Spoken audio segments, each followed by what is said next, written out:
नमस्कार, खबर control news में आपका स्वागत है। आज हम मादीपुर विधानसभा से कांग्रेस ब्लॉक अध्यक्ष रघुवीर नगर डालचंद गंगवाल जी से क्षेत्रीय मुद्दों पर सीधी बात करेंगे। डालचंद जी, खबर कंट्रोल न्यूज़ में आपका स्वागत है सर। सबसे पहले मेरा यही क्वेश्चन रहेगा सर आपसे, अजय माकन जी को कोषाध्यक्ष बनाया गया, क्या क्या संगठन में परिवर्तन होगा सर, कितना संगठन एकजुट होगा? पहले तो आपका धन्यवाद। अजय माकन जी को जो बनाया है, मैं तो कह रहा हूँ बहुत बढ़िया नेतृत्व दिया है पार्टी ने, आकाओं ने। मैं तो उनका धन्यवाद करता हूँ और मैं साथ ही शुभकामना देता हूँ अजय माकन जी के लिए कि वो पार्टी में हर वर्कर को जानते हैं नाम से, और जिस हिसाब से वो काम कर रहे हैं, मेहनत कर रहे हैं। कल भी जैसे बड़ी रायपुर में थे, वो टिकट बंटवारे में थे, तो मैं सोचता हूँ कि वाकई जो जिम्मेदारी दी है उनको बहुत खूबी से निभाएंगे और मैं शुभकामना देता हूँ उनको कि बढ़िया रहें। लवली जी के नेतृत्व में क्या लगता है सर, दिल्ली का जो संगठन है मजबूत होगा?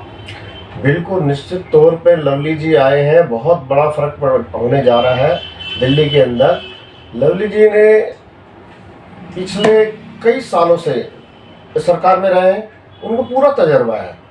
उनको सरकार चलाने का भी तजुर्बा है, संगठन चलाने का भी तजुर्बा, पहले भी अध्यक्ष रह चुके हैं वो, तो वो हर वर्कर को बहुत खूबी से जानते हैं। ये बहुत बढ़िया रहेगा। सर, आपसे जाने जो मौजूदा यहाँ से निगम पार्षद है, अगर सफाई व्यवस्था की बात करें तो सफाई व्यवस्था दुरुस्त है वार्ड में?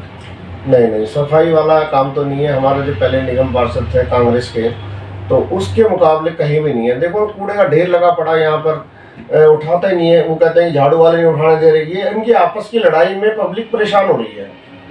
वैसे तो भारतीय जनता पार्टी के लोग कहते हैं 2 अक्टूबर स्वच्छ भारत का दिन होता है, और आपके ही वार्ड के आपके ही काउंसिलर सफाई व्यवस्था पर ध्यान नहीं दे रहे सर। देखिए, ये तो जब 2 अक्टूबर को स्वच्छता वाला काम है, वो दिखावे के लिए झाड़ू पकड़ लेते हैं, काम वाम कुछ कराते नहीं है। वो बस ये बिल्डिंग से पैसा इकट्ठा कर रहे हैं और कुछ नहीं कर रहे। तो क्षेत्र की जनता के बीच आप जाते होंगे तो जनता बदलाव चाहती है सर? बिल्कुल, निश्चित तौर पे जनता बदलाव चाहती है और बदलाव होकर रहेगा। 2024 में बदलाव बिल्कुल होगा। गंगवाल जी, आपसे जानने की कोशिश करेंगे, जिस तरह से महंगाई बढ़ती जा रही है, आपसे जानेंगे इस देश कौन चला रहा है, मोदी जी चला रहे हैं या अडानी अंबानी चला रहे हैं इस देश को सर? नहीं, ये तो आज दुनिया सब जान चुकी है और विदेशी लोग भी नेता जान चुके हैं कौन चला रहा देश को। ये 4 गुजराती चला रहे हैं देश को, 2 बेच रहे हैं, 2 खरीद रहे हैं।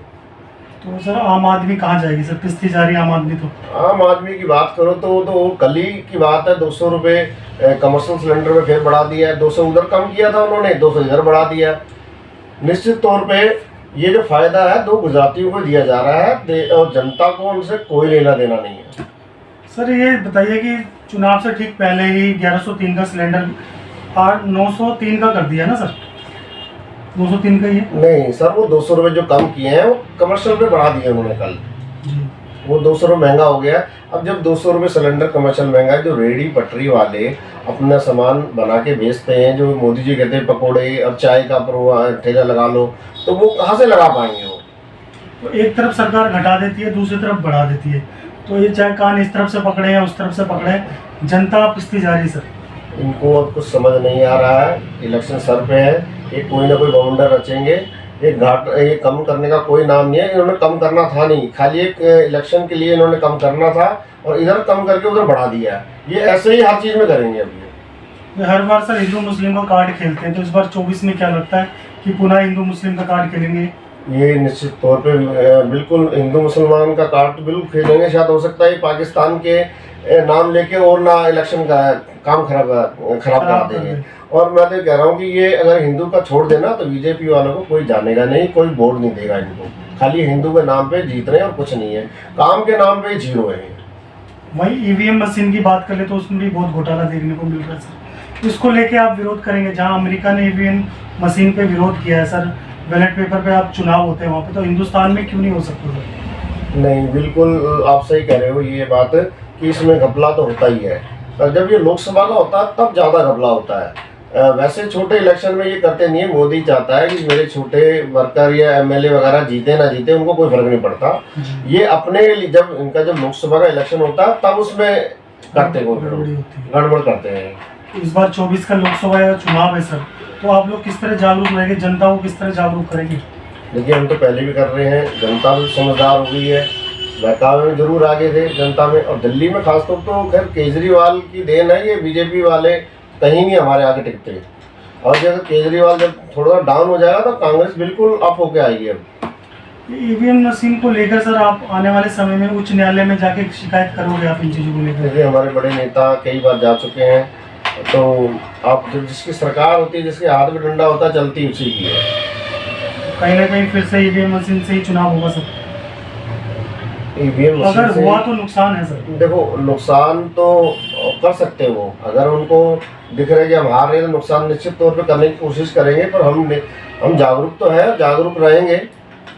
लोकसभा चुनाव है तो आपके क्षेत्र की बात कर लेते हैं, प्रवेश वर्मा जी की कैसा काम है, कभी उपलब्ध रहे पिछले 5 सालों में सर? मेरे हिसाब से तो मैं तो देखता नहीं हूँ कभी कभी इनको कोई पार्टी का फंक्शन होता है तो शायद वो आ जाते हैं, होर्डिंग लग जाते हैं उनके, वैसे पब्लिक के काम के लिए कभी नहीं आते। कभी नहीं आते। क्या क्या समस्या बनी आपके से लोकसभा के अंदर, जिस समस्या को लेकर अजय माकन जी ने अपने कार्यकाल में कार्य किए जो आप नहीं देखने को मिलता सर? मैं तो ये कह रहा हूँ कि हमारे जितने भी पार्क है ये अजय माकन की देन है, जिनमें फुहारे लगा रखे हैं, आज भी वो उपलब्ध है, फुहारे हैं। बहुत सुंदरता के साथ पार्कों में जो काम कराया अजय माकन के टाइम के काम हुए, उसके बाद कोई काम नहीं हुआ है। मतलब उसके बाद चाहे यहाँ का विधायक हो या निगम पार्षद हो, कोई काम नहीं किया उनके बाद? बिल्कुल नहीं। जो काम अजय माकन जी छोड़ के गए वैसे ही वैसे ही रहा है। बिना प्रतिनिधि आप जनता के बीच जाके क्या क्या काम करवा रहे हैं, कुछ बताएंगे सर? देखिए, मैं तो कोई भी समस्या होती है उनकी, किसी के काम की, मैं जाता हूँ। कोई कहे हमारा नाली वाली बन रहा है तो मैं उनको साथ लेके उनके पास जाता हूँ, अफसरों के पास। निजी तौर पे मेरी अफसरों से भी कुछ जानकारी है तो कुछ न्यू लिहाजा वो काम कर देते हैं उनका। गणेश चतुर्थी को लेकर भी काफ़ी उल्लास देखने को मिला आप लोगों का, कुछ उस विषय पे थोड़ा ध्यान दें। बिल्कुल, गणेश जी अब की बार तो बहुत ज़्यादा हुए हैं, मुझे भी कई जगह जाने का मौका मिला है, तो उत्साह तो है। ये हिंदू धर्म पे लोगों का उत्साह है, जिसमें सारे, इसमें धर्म की बात है, पार्टी की बात कुछ नहीं है, हम सब मिलके काम करते हैं। अब कुछ ही दिनों में रामलीला का आयोजन भी किया जाएगा सर, उसमें भी आप मुख्य रूप से आयोजित ही होंगे, कुछ उस विषय पे भी बताएं सर जनता को। देखिए, भगवान राम बीजेपी का नहीं, भगवान राम हमारा भी है, पूरे हिंदुओं का ही है। तो हम निश्चित तौर पे इतने सालों से हम काम कर रहे हैं, रामलीलाओं के साथ भी टच है हम सब में। कुछ लोग तो ये कहते हैं राम तो सिर्फ भाजपा का है। ये तो अपना बना रहे हैं वो। अब एक गाना और उन्होंने किसी बीजेपी वाले बनाया कि हम राम को लाए हैं। मैं तो ये सोचता हूँ कि जो भगवान राम को लिया है वो भगवान मानते क्यों उसको? फिर इसी चीज़ को देखते हुए कर्नाटक में बहुत भारी हार का सामना करना पड़ा भाजपा को। बिल्कुल, निश्चित तौर पे इन्हीं की देन है। हनुमान जी की तुलना उन्हें बजरंग दल से कर दी थी सर। यही कारण मेन उनका रहा हारने का।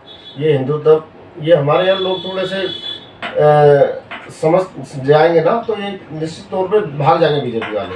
बिल्कुल, बहुत बहुत धन्यवाद गंगवाल साहब, आपने समय निकाल के हमसे बात की, शुक्रिया, धन्यवाद।